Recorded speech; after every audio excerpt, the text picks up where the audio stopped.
Quand une information provient d'un média bien établi, que ce soit la télévision, la radio ou les journaux, on a, autant que faire se peut, l'heure juste. Mais sur Internet, on trouve à la fois le pire et le meilleur. Et pour compliquer les choses, saviez-vous que Facebook et même Google nous relaient avant tout les informations que nous préférons consommer, qu'elles soient vraies ou fausses? Et ça pose un vrai problème, comme nous l'explique l'astronaute Julie Payette.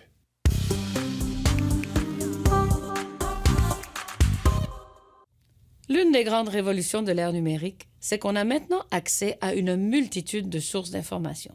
On est bombardé de toutes parts, et ce n'est pas toujours évident de s'y retrouver.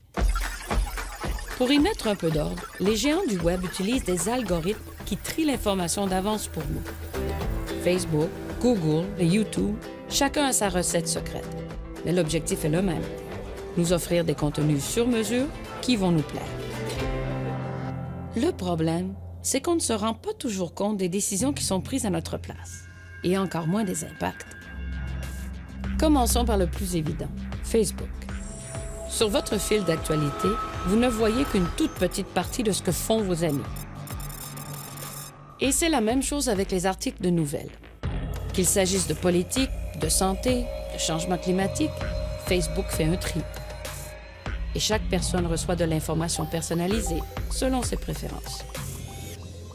Que Facebook reflète ce que nos amis pensent, on s'y attend. Mais c'est un peu plus surprenant venant du moteur de recherche de Google.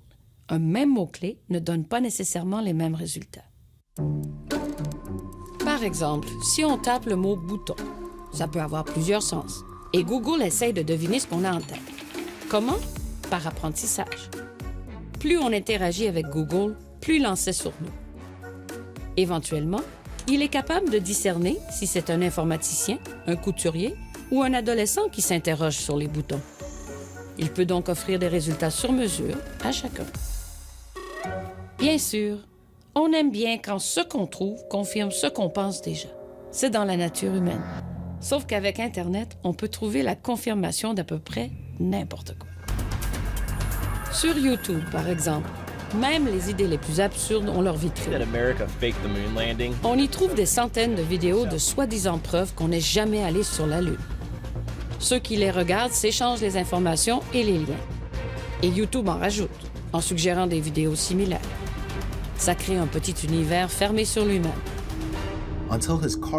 Même chose pour ce qui est du paranormal, du créationnisme et bien sûr, des extraterrestres et des ovnis.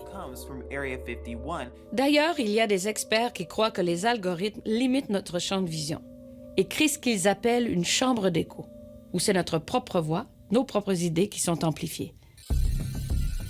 Un autre problème avec ces algorithmes de tri, c'est qu'ils accordent beaucoup d'importance à ce qui est populaire. Et c'est normal.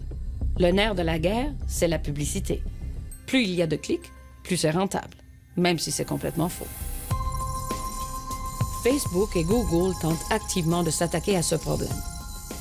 Mais sur le plan technique, c'est beaucoup plus compliqué. Et ça ne plaira pas à tout le monde que les géants du Web décident de ce qui est vrai ou faux.